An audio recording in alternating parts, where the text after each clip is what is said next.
Welcome to Not Milk Never Milk. Subscribe if you're lactose intolerant. In this video, I will explain how to prototype in Adobe XD Easy Guide.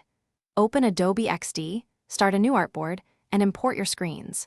Use Repeat Grid for lists and link components with prototype mode to create interactions. Set transition types and easing for realistic motion. Use overlays for menus and maintain consistent component states for buttons. Preview on device often and iterate based on feedback and testing. Building a smooth prototype starts with organizing your user flow and naming artboards clearly.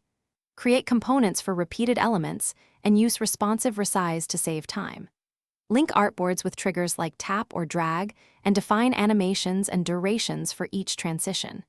Test micro-interactions with auto-animate and verify states for disabled, hover, and pressed.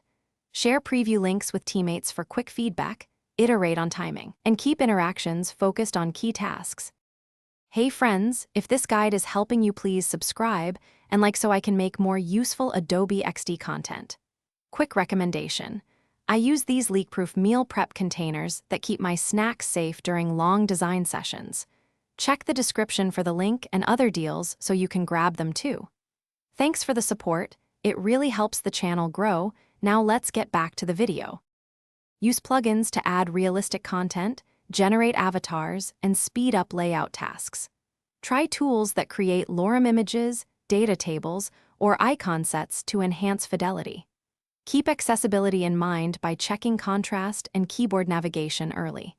Use voice triggers when relevant and test on actual devices to confirm touch targets and spacing. Save versioned copies so you can experiment without losing work, and document interaction rules for developers.